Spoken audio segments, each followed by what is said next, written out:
From the bustling trading floors of Wall Street to the vibrant exchanges of Asian stock markets, WION breaks it down for you to make sense of what's happening, as we reveal the key factors behind events, strategic battles, and the game-changing business decisions that shape the world. We bring you all of this and more on World Business Watch. WION, India's global voice, the channel that brings you the biggest stories from across the world through India's lens. Now available in more than 190 countries worldwide. Because we believe that the world is one. Watch us in Africa, Europe, USA and Canada, South America, Asia Pacific, Middle East and North African regions. Also available on these digital platforms across the world. WION. World is one.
Good morning, Asia. Good evening, America. You're watching World DNA with me, Hemkor Saroya. And I'm Diksha Bisla, and on the show today, as the Israel-Iran conflict rages on for the 8th straight day, IDF says Israeli Air Force has intercepted 2 more Iranian drones that triggered sirens in the Dead Sea area this morning. But the interceptions came minutes after another Iranian UAV was intercepted over the same area. Now we're going to get you all the details and unpack all the emerging details on the show today. Stay tuned. Also on the show today, as tensions continue to escalate in West Asia, Iranian media reported fresh explosions east of Tehran. According to Fars news agency, Iranian air defense systems are operating against Israeli targets in central and eastern regions of the capital. We're going to be getting you all the details on that as well. A quick look at the headlines first.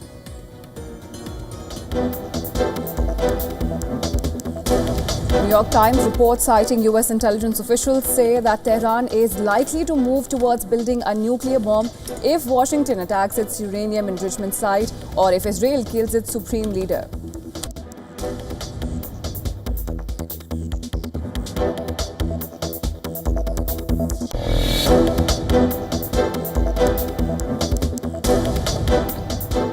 IDF says Israeli Air Force intercepts 2 more Iranian drones that triggered sirens in the Dead Sea area this morning.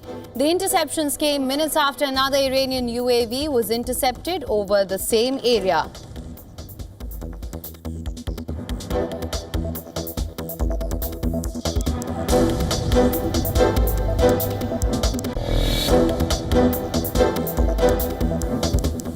Iranian media reports explosions east of Tehran. Fars news agency says Iranian air defense systems are operating against Israeli targets in the central and eastern regions of the capital.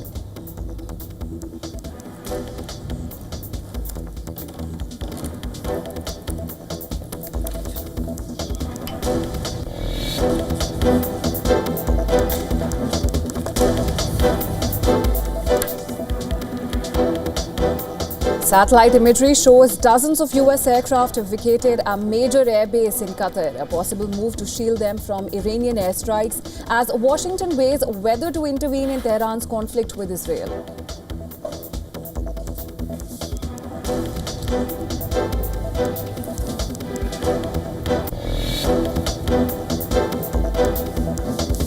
The United Nations says violence against children in conflict zones reached unprecedented levels in 2024, with a staggering 25% surge in the number of grave violations as compared to 2023.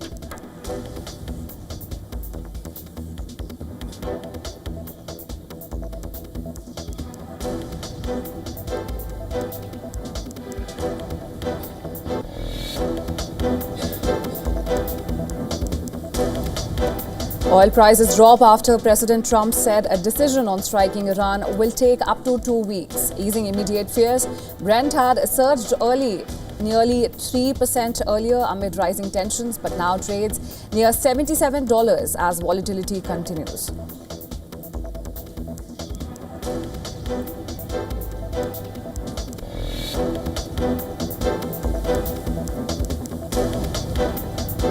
A new era in Indian cricket begins today. Shubman Gill will captain the Indian Test team for the first time as a new look side takes on England in the Leeds.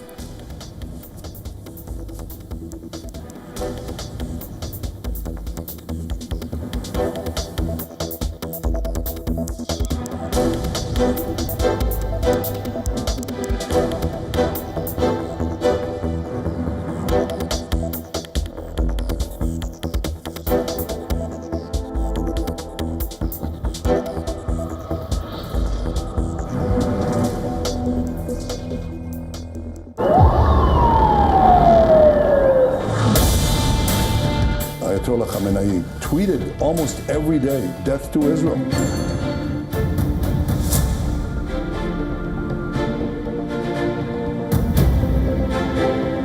Whom should we surrender to? Iran is not a nation to surrender. You don't know. I may do it. I may not do it. I mean, nobody knows what I'm going to do.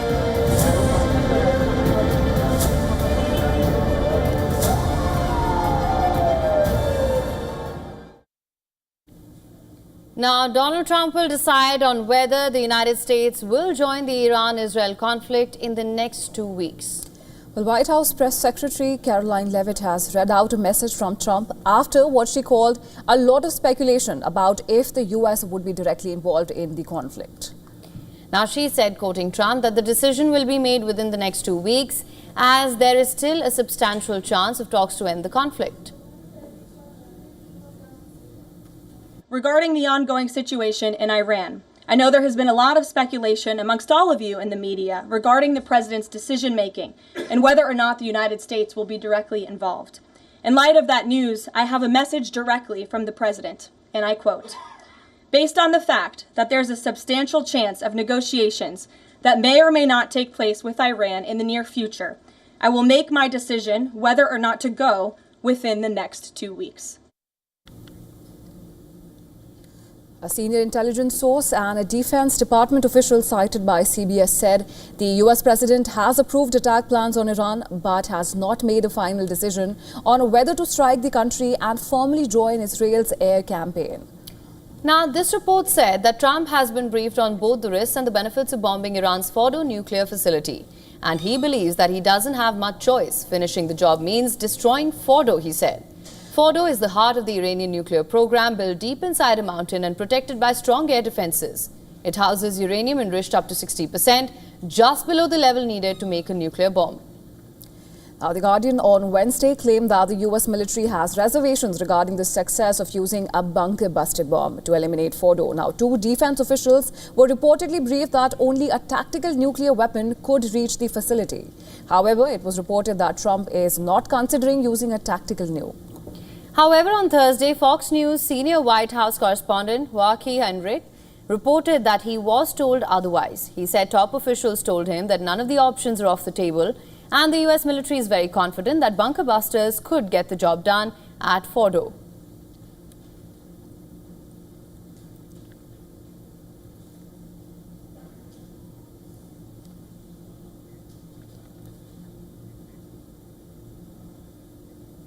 And for more on this, our correspondent Susan Tehrani has sent us this report from New York. Take a look.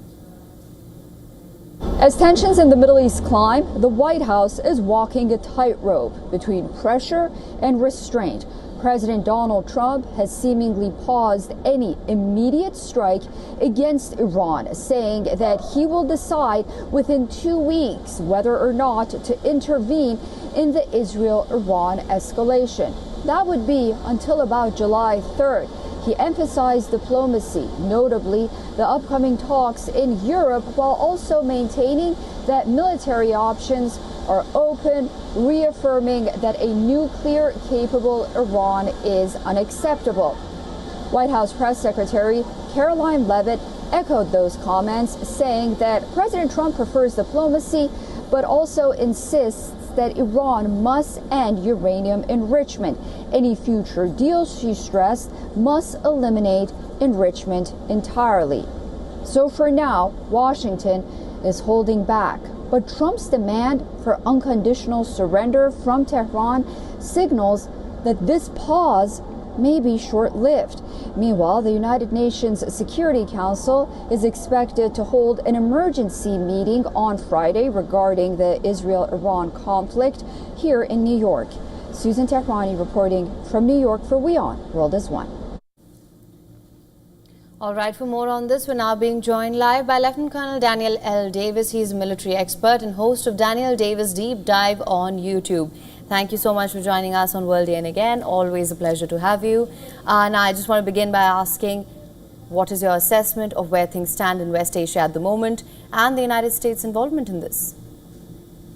Well, it's really anybody's guess. Trump said it best himself. I don't know what I'm going to do. I don't know that anybody knows, because on the 1 minute it looked like we were really getting close to an attack. I had heard from several sources that claimed to have access to some of the senior government officials in Washington. They thought that there would be an American attack before the end of the weekend. They thought it was something close to a sure deal. And then Trump upended that earlier today by saying, no, how about 2 more weeks later from now? So the big question is, though, why this delay? Is that because he's genuinely going to give diplomacy a chance and wants to give one more shot at it? Or is it because, which is certainly plausible, that the military moves were not yet ready, that they needed to move some more folks out, possibly out of the Qatar air base that you mentioned a minute ago? Some of the troops in Syria have been redeploying and getting out. It could be that they're trying to make us less vulnerable before we go into attack, or it could be diplomacy. No one knows for sure which it is,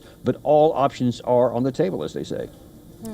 Right, so and having said that, we know that as America's closest ally, Britain is almost certain to be affected in more ways than one. And now if Donald Trump does decide to get involved, and overtly this time, what role could the UK play coming in the escalation, how it's going forward, and what role would the UK be playing in it? Well, that's uncertain, because there's a number of things they could do. Air power seems to be the biggest and the most likely case. That's what happened. I believe it was in the April of 2024, the first time Iran used missiles and drones to attack into to Israel in response to the attack where Israel destroyed the embassy in Syria. So it could be something like that. It could also be some naval power. Definitely could be intelligence capabilities. So all kinds of situations and possibilities. The big question, though, for the UK they've got to ask is, what is in their national interest, and is it useful to go into something that, and certainly many analysts, I'm definitely one of them, think that this is a no-win situation. Going into Iran now could expand the war, could make more people join into it, certainly draw the United States in. Because there's plenty of bases that we have in the Middle East. You can redeploy some folks, but you certainly can't get rid of all of them. We got bases all over the place, and all of them would be at risk. And of course, if Britain joins in, they would also be at risk. And it seems pretty likely that Iran would take some British assets under fire if they came in. So everybody has to calculate, is it worth going into to try and take out an Iranian nuclear facility, especially the one at Fordo, if it may not even be succeeded, but in fact gets you killed in the process and get your country into a war? That's something I think has not been given enough thought to. Right now, Mr. Davis, I also wanted to ask you, we are seeing somewhat a shift in position. Netanyahu has been saying that this is also for the Iranian people. It's an opportunity for them. He said this recently, that they oppressed them for 46 years. They've yearned for freedom. 80% of the people would throw these theological thugs out. Then we also said Putin say that Israeli strikes have actually led to a consolidation of Iranian society around its leadership. And now we're hearing that Netanyahu is saying that actually regime change was never the goal to begin with. This is an existential war for us, and it's the nuclear threat, and what actually happens in Iran is up to the Iranian people. So how do you assess this back and forth, or is it that perhaps Netanyahu has some assessment of the fact that that's not how it's going to work? Well, I think it's more the practical aspect of, because it was earlier today, this very day, when an apartment, a hospital was hit in Israel, and he stood before everybody and said that the leader of Iran must die. He cannot continue to live. And so that seemed to be pretty much, yeah, we're going for regime change. And then, of course, as you pointed out, then there was some very mixed messages that came out later on to imply some different things. And listen, this comment about, you know, I'm talking to the Iranian people, and they may come up with some percentage that they're against the Iranian regime. Most of that is just misinformation and attempt to create human opinions that people can have both within Israel to bolster that, within the United States, within the Western world, and in a vain attempt to try and sway some people in Iran. But I don't think anybody's buying it. There's no doubt that there are some people, a significant number, that do not like the regime and would love to see it go away. But from some that I've talked to, the idea that they want to basically help Netanyahu kill their way to it is not something that they're very keen on, because even though they don't like that regime, they certainly don't like the Israeli regime that's killing, in their view, the Palestinian people in large numbers, or now they're attacking Iran. So I don't think that's going to work very well for Israel. Right, so, and Prime Minister Netanyahu has time and again and unequivocally said that the civilians will be held accountable for the actions of the government. And it has also said that we'll keep going on with the offensive for as long as it takes. Now the question is, what could the timeline be like, and for just how long can either side sustain this conflict? Let's start with Israel. That's actually the great question, is how long can either one of them maintain this? And Israel is definitely not in a position to where it can just indefinitely go on, because number one, it itself is very much limited on its own industrial capacity, its ability to create especially these high-tech interceptor missiles, the offensive missiles that go both from aircraft and from launchers. They're very limited in that. So there's already, in the Wall Street Journal yesterday was a report that Israel's already running low of interceptor missiles. The question is, how is Iran doing? How many long-range missiles do they have? I suspect, and from the best sources that I can consult, is that they have probably a significant number. And I think right now, based on the video evidence, they've been firing a lot of their older stuff first, because a lot of the warheads will disintegrate as they're coming in, which, by the way, even they're not being intercepted. And if Israel is reserving some portion of its best stuff, then that means they have more more punishment that they can mete out. And then the real question is, when will Iran then bring in their long-range drones, which they have tens of thousands of reportedly, and only a handful have been used so far. So it could be that they're trying to saturate the air with some of these expendable missiles to get rid of the interceptor missiles, and then when they get low, they can come in with the next round in multiple waves, which can suck down more. And if they get to a point to where even periodic, in local areas that the Israeli side runs out, then they're going to be very vulnerable in an area. So Israel is not in as strong a position as a lot of people think, and I think the military inside of Israel has to really take this into account before they decide just how far can they go.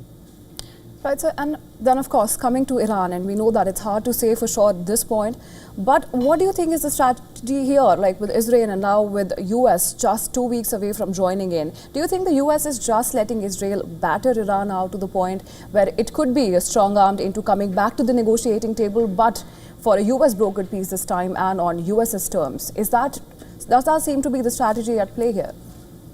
It certainly could be, and that's a plausible position to have, but it's also a risky one. Look, if you wanted a negotiated settlement, if the U.S. wanted one, there was one on the table before all of this explosions happened, before Israel launched its preemptive war, because the Iranian side said, yes, we're willing to have a negotiation. We'll consider nearly anything except the enrichment. We won't go to zero. And under international law, there's no one that can tell them they can't do that. They said that's a sovereign right, but they said we will give on other things. But then President Trump made that a red line and said, well, if you don't go to zero, then we're not going to have a deal. And of course, under international law, you can't go and attack a country just because they don't take the policy that you want them to on an area where there's an international treaty that allows them to have limited reprocessing. So we'll see if that's going to work. But then it's going to be a question of, Iran, for them to succeed, their big strategy is they just have to not be defeated.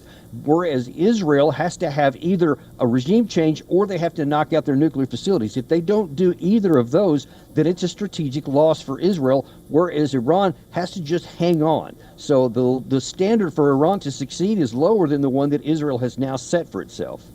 Mr. Davis, I'm glad you mentioned that because it actually now brings into question Israel's strategic objectives, or whether or not it's been able to achieve it, or whether or not it can achieve it at all. We were speaking to Professor James A. Russell earlier as well, who said that you cannot simply bomb Iran's nuclear program out of existence. And we do know, you're absolutely right, that there were negotiations on the table. They were having discussions. They might have been at an impasse, but Iran did make it clear that when it comes to the nuclear program, completely dismantling it, that would be a red line for them. Then we see Operation Rising Lion being launched. And if we were to talk about Netanyahu's comments about Iran being very close to having a nuclear warhead, these are comments we've been hearing perhaps every year since 1996, and this really brings into question whether the red line defense model or the preemptive strikes defense model, that is something that we're seeing a complete breakdown of in West Asia. Yeah, and listen, that's a great point you bring up. How can we all forget those many times when Netanyahu was at the UN Security Council General Assembly and he holds up that big picture of a bomb and said, they're right up into the neck, they're almost going to get there, they're weeks away, and yet the weeks pass, the years pass, and they don't get one. And then now here again, after launching this and saying that we had to act now, he still says, well, it could have been a year or even more, but he said that's beside the point. No, that's not beside the point. That is the point. You say you don't want them to have a nuclear weapon, and yet they didn't have one by all accounts. They didn't have one. And so now then you have to get to what was really the objective. And that's why I say the evidence seems more likely that Israel wanted to have a regime change than they did actually to prevent a nuclear weapons breakout, which even the U.S. intelligence said was not on the table just as recently as March. That's very interesting because, of course, if the regime change was the goal, which it did appear to be for a long time until this latest statement came out, the next obvious question would have been, of course, what's the plan for the day after? And from the experts that we have spoken to about this as well, they didn't seem to have an answer for everyone that I asked as well. They said that, that's up to the Iranian people, and that's pretty much echoed in Netanyahu's recent statement as well. So that what you're saying does make sense there. Lieutenant Colonel Davis, thank you so much for joining us on World DNA. As you know, it's always a pleasure to have you on with us. Thank you so much. Thank you very much. And in a major escalation, an Iranian missile struck Israel's Soroka Medical Center in Beersheba on a Thursday, wounding over 70 people at the hospital alone. Now, Israel's health ministry says 240 people were injured nationwide, 4 seriously.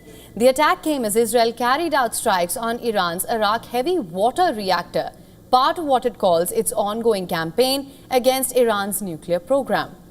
Now, just days earlier, Soroka staff says it had moved about 60 patients to the basement, a move that likely saved many lives. But the missile damaged upper floors and disrupted critical services, including blood work. The hospital is now working to evacuate patients as fears of another strike grow. On Monday, it was like a preventive measure to move all the patients from the internal medicine building, divided to ventilated patients, mobile patients, non-mobile patients. We decided to move all the helpless people that we consider helpless to the underground unit of the hospital, which was never, as far as we know, used for that. Even though it's not, it wasn't like fully staffed or anything. It was a huge operation of the entire hospital. Now, since the conflict began last Friday, a Washington-based Iranian rights group reported at least 639 people killed in Iran, including 263 civilians. In Israel, 24 people have died and hundreds are wounded. The fight continues, but for now, hospitals like Soroka are focused on survival.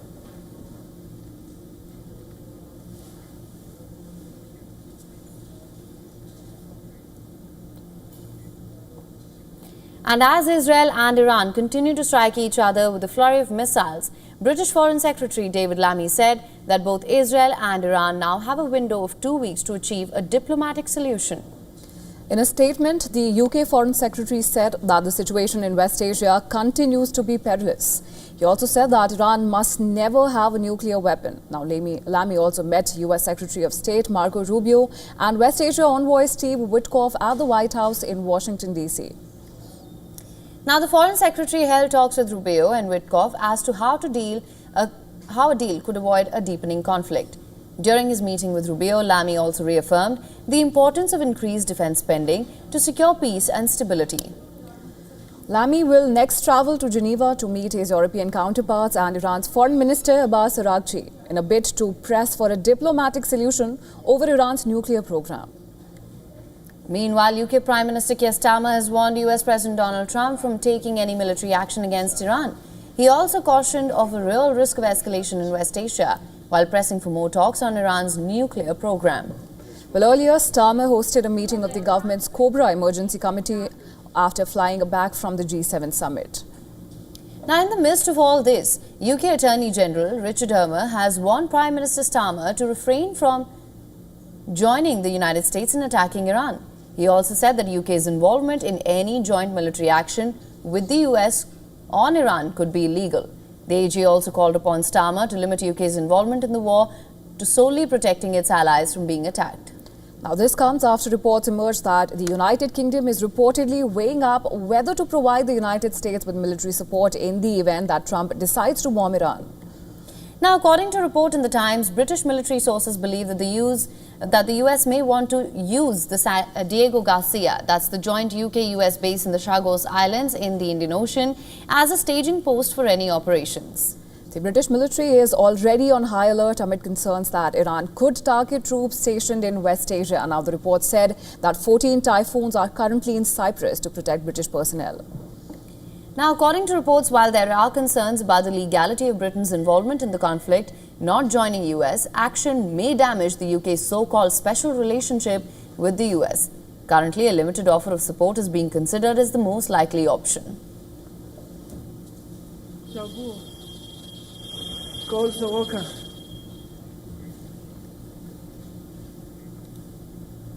As the Israel-Iran war escalates, reports from within Israel indicate a divide in defense preparedness for Arab and Jewish Israelis.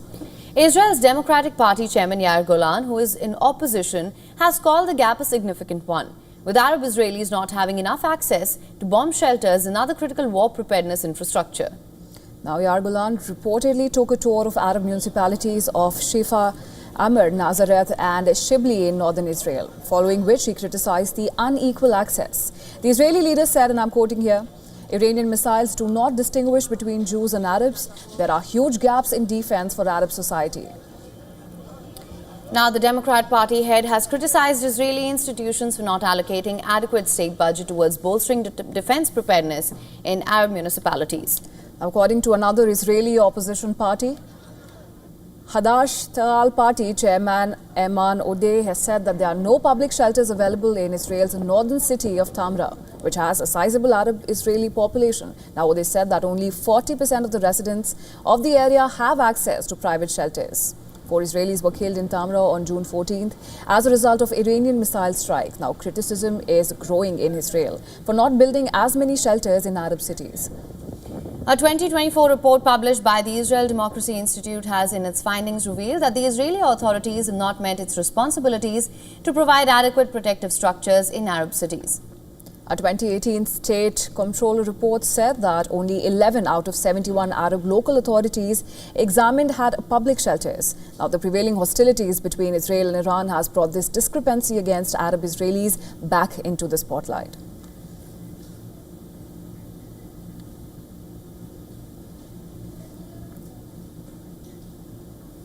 Well, with that, it's time now for a short break. But don't go anywhere. On the other side of World DNA, Israeli Prime Minister Benjamin Netanyahu said that the change or fall of the Iranian regime was not a goal of the Israel's military campaign, but could be a result. We're going to get you all the details on the other side of World DNA. As the war between Israel and Iran enters its 8th day, Australia suspended operations at its embassy in Tehran, citing a deteriorating security environment in Iran. Stay tuned for all the details on the other side.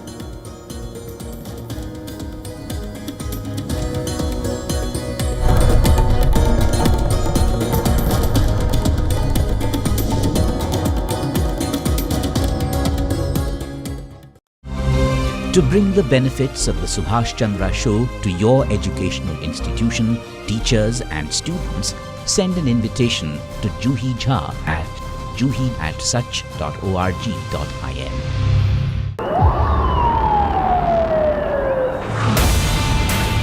Ayatollah Khamenei tweeted almost every day, "Death to Israel."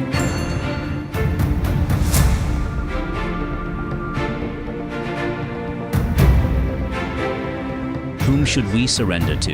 Iran is not a nation to surrender. You don't know. I may do it. I may not do it. I mean, nobody knows what I'm going to do.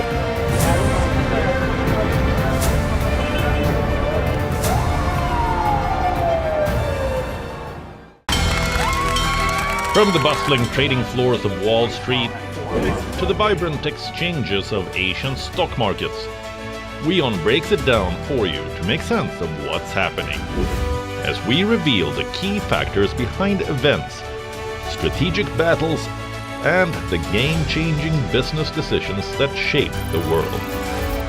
We bring you all of this and more on World Business Watch.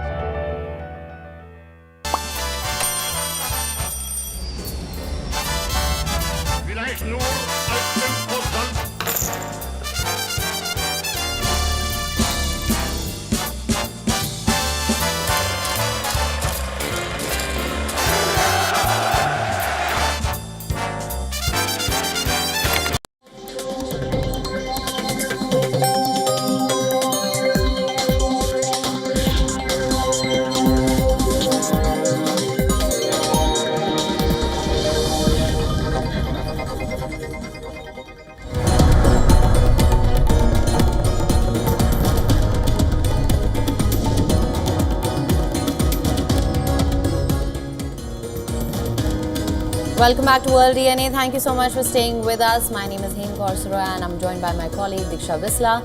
Here's a look at what we've lined up for you on this side of the show.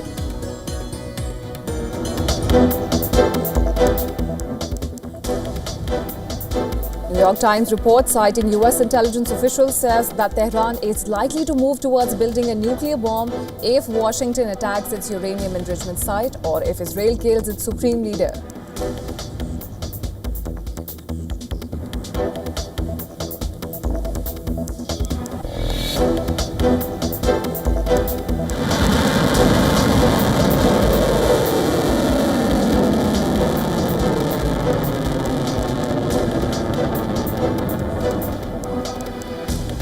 IDF says Israeli Air Force intercepts 2 more Iranian drones that triggered sirens in the Dead Sea area this morning. The interceptions came minutes after another Iranian UAV was intercepted over the same area.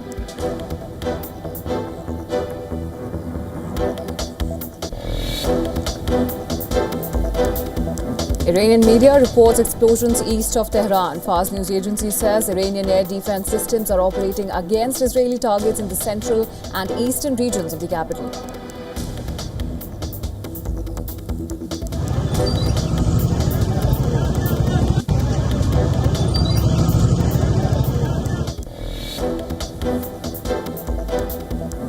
Satellite imagery shows dozens of US aircraft have vacated a major airbase in Qatar, a possible move to shield them from Iranian airstrikes as Washington weighs whether to intervene in Tehran's conflict with Israel.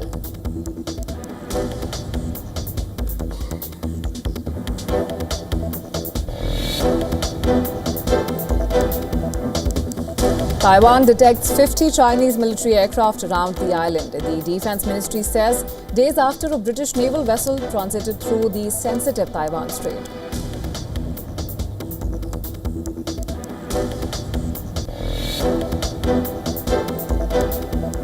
Air India says it will cut 38 international flights per week and suspend services on 3 overseas routes between the 21st of June and the 15th of July. Flights reduced on 18 international routes to restore schedule stability.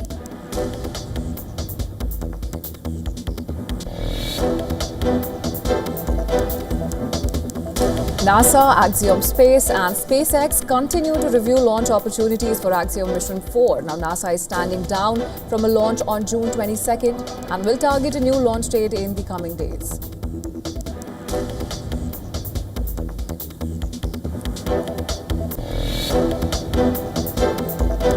Oil prices drop after President Trump said a decision on striking Iran will take up to 2 weeks, easing immediate fears. Brent had surged nearly 3% earlier amid rising tensions, but now trades near the $77 as volatility continues.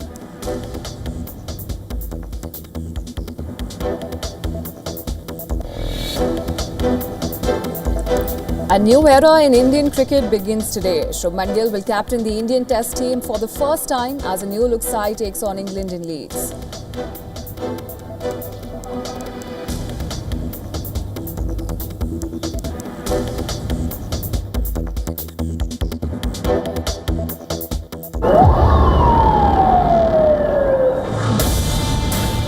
Ayatollah Khamenei tweeted almost every day, "Death to Israel."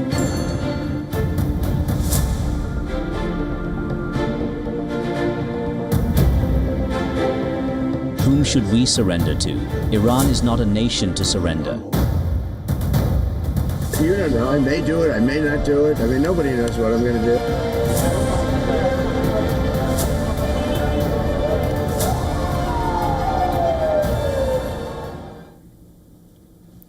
Israeli Prime Minister Benjamin Netanyahu has said that the change or fall of the Iranian regime was not a goal of Israel's military campaign, but could be a result. Now, speaking to public broadcaster Khan, Netanyahu emphasized that the decision to change the regime lies with the Iranian people. המטרה הראשונית שלנו Our primary objective is to stop the nuclear program and remove it as a threat. The second goal is to halt the advancement of ballistic capabilities, also to remove it as a threat. In the process, it's clear the regime is destabilizing. We're also hitting government-related targets and centers of power. You've seen this with the broadcast center, and there's more to come.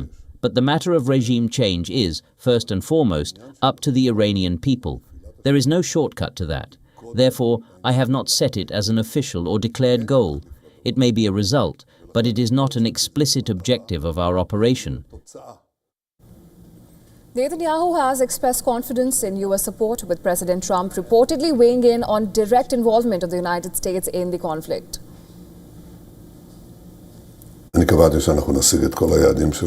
I said we will achieve all our goals, all their nuclear facilities, but the decision to join is the president's. If he wants to join or not, it's his decision. He'll do what's best for the United States, and I'll do what's best for Israel. Now, as the war between Israel and Iran enters its 8th day, Australia has suspended operations at its embassy in Tehran, citing a deteriorating security environment in Iran. However, Australia's ambassador to Iran, Ian McConnell, will remain in the region to support the government's response. Now, in a statement, Australian Foreign Minister Penny Wong said, and I'm quoting here, "The Australian government has directed the departure of all Australian officials and dependents and suspended operations at our embassy in Tehran, based on advice about the deteriorating security environment in Iran." Now, Australia is also ramping up its warnings to citizens in Iran, urging them to leave the country immediately if they can. And for those who choose to stay, the government has advised them to take shelter. Now, Australia is deploying consular staff to neighbouring Azerbaijan, including to border crossings, to support Australians departing Iran. Now, some of the Tehran-based diplomats are expected to remain in place near the Iran-Azerbaijan border as they work to evacuate Australians from the country. Reports suggest that more than 1,500 Australians and their families in Iran have sought assistance to leave the country.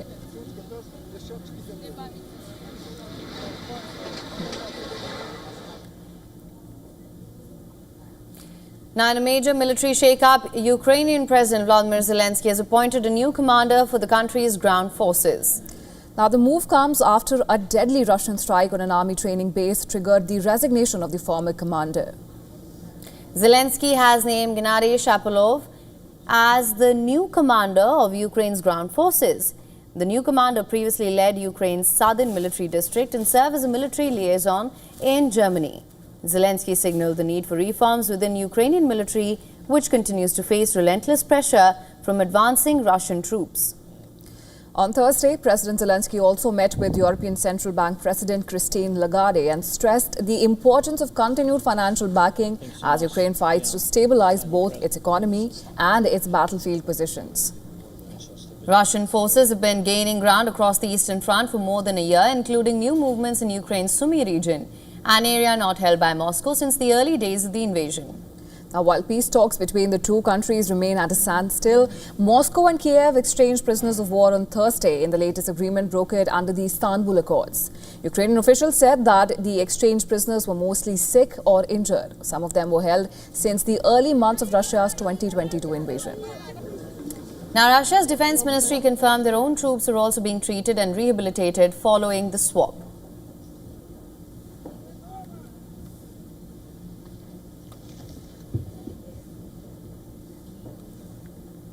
Dozens of protesters gathered outside Dodger Stadium after the Los Angeles Dodgers said that they had denied access to U.S. Immigration and Custom Enforcement agents who attempted to enter the stadium's parking lot.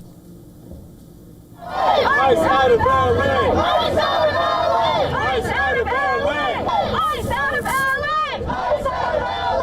Ice out of LA! Ice out of LA! The protesters chanted "No ICE in LA" and called on the Dodgers to take on stronger public stance in support of the immigrant communities. They're trying to intimidate the Dodgers, who's the largest economic engine in this area, the most LA Latino team that we have, from not taking a stand. Well, they actually helped us force the Dodgers to take a stand because the Dodgers said to get out of here, just like the people did. And so we hope now that the Dodgers will stand firm, and not just with words, but also in action. Our local media stated that dozens of federal agents with their faces covered arrived in SUVs and cargo vans to a parking lot near the stadium's entrance. Shortly after, a group of protesters arrived at the scene carrying signs against the U.S. Immigration and Customs Enforcement. In a social media post on X, the Department of Homeland Security DHS said that while Customs and Border Protection vehicles were in the lot, their presence was unrelated to any enforcement activity. Well, the incident comes against a backdrop of heightened tensions in Los Angeles, which has become ground zero of President Donald Trump's immigration crackdown across the United States. The city has been witnessing protests ignited by an escalation in federal immigration sweeps targeting migrant workers. Now, in addition to the mobilization of ICE agents, Trump has ordered the deployment of National Guard's troops and Marines into the city in response to the protests, a move opposed by city leaders and California Governor Gavin Newsom. The incident at Dodger Stadium comes as the reigning World Series champions have faced criticism for their response to the immigration crackdown. The team has a heavily Latino fan base, with some claiming a sense of betrayal over the franchise's failure to speak out against the ongoing raids.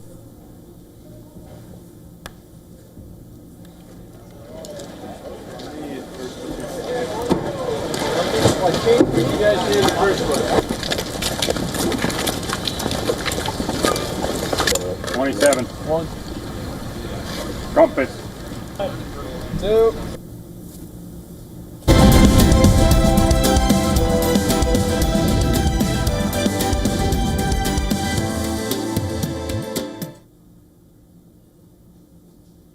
Now, U.S. President Donald Trump has extended the deadline for ByteDance to divest TikTok's U.S. assets by 90 days. Pushing the new cutoff to September 17. Now, this is the third extension under a 2024 law that mandates either a sale or shutdown of the app, citing national security risks. The White House said that the move gives more time to make a good deal and confirmed that the Justice Department supports the extension on legal grounds. TikTok, owned by China-based ByteDance, said it is working closely with U.S. Vice President J.D. Vance's office to find a resolution. As all of you know, because the president put it out on his Truth Social today, he did sign an executive order to extend the TikTok ban for 90 days. So in the effort to make a deal, and the White House counsel and the Department of Justice have reviewed this executive order, and I can get it for you. I think it's on our website by now. If it's not, my team will now put it up immediately. And you can read the language in that executive order. And the White House counsel's office and the Department of Justice strongly believe in the legal rationale for this executive order. Well, at the heart of the US push is growing concern over data privacy and foreign influence. TikTok has over 170 million users in the United States, and lawmakers argue that Chinese ownership poses a risk of data access by Beijing. And 2024 law was passed after years of bipartisan pressure to curb Chinese control over digital infrastructure. Now, Trump, however, has also acknowledged that the app's popularity among young voters is significant and said that he wants TikTok to remain in the country as long as US ownership is secured. We'll take a look at TikTok. You know, I have a warm spot in my heart for TikTok because I won youth by 34 points. And there are those that say that TikTok had something to do with it. Now, what began as a data privacy issue has become part of a much broader battle for digital sovereignty. The TikTok standoff is now a key front in the US-China tech rivalry, alongside ongoing tariff talks and semiconductor restrictions. Now, TikTok argues that forced sale would trample free speech and set a dangerous global precedent. Now, as the September deadline approaches, the outcome of this battle could redefine how nations regulate foreign tech platforms in the years ahead.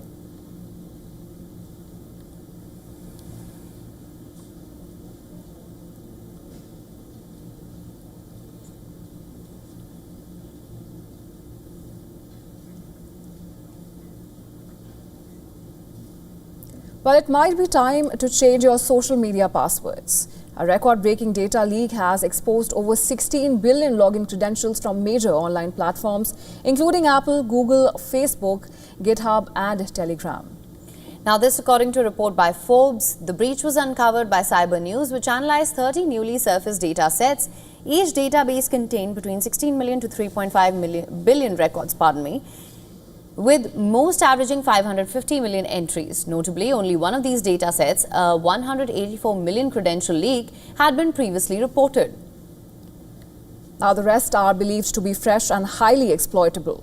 These databases include not just passwords, but also cookies, tokens, and metadata, making them especially dangerous for users and organizations relying on weak authentication methods. The leaked data reportedly came from unsecured Elasticsearch and object storage instances likely operated or compromised by cyber criminals. Cybersecurity experts have linked the breach to multiple info stealers, malware designed to extract sensitive data from infected devices. The stolen credentials offer access to nearly every kind of online service imaginable, from social media accounts and developer portals to government services. The biggest concern lies with crypto users. Many custodial wallets and cloud-based seed phrase backups are tied to email credentials, making them vulnerable to account takeovers and potential asset loss. Now, experts are warning that this breach could lead to a surge in phishing, account hijacking, and identity theft, especially in sectors like crypto, finance, and cloud-based services. The FBI and Google are now urging users to replace traditional passwords with passkeys and to immediately enable two-factor authentication. Now, organizations are advised to audit their access protocols, revoke compromised credentials, and inform users of potential risks. As researchers put it, this isn't just a breach, it's a blueprint for global cyber exploitation.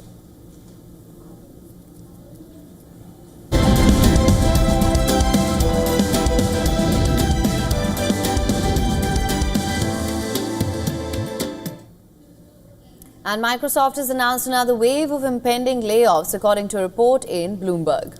Now, the tech giant is set to pink slip several thousand employees as early as July 2025. The cuts are primarily expected to affect the tech major's sales division. Now, the layoffs are a part of reorganization in the wake of Microsoft's growing investments in artificial intelligence. The company is reportedly planning a staggering $80 billion capital expenditure over the next 12 months. Most of that will be spent on expanding Microsoft's data center footprint to support AI workloads. Well, according to sources, trimming the sales headcount is part of a broader strategy to streamline operations and redirect resources into high-growth AI infrastructure. Now, while sales teams will be hit the hardest, other departments may also face cuts. The latest round of layoffs come after Microsoft axed 10,000 jobs in January 2023. Another 6,000 employees will be let go in May 2025.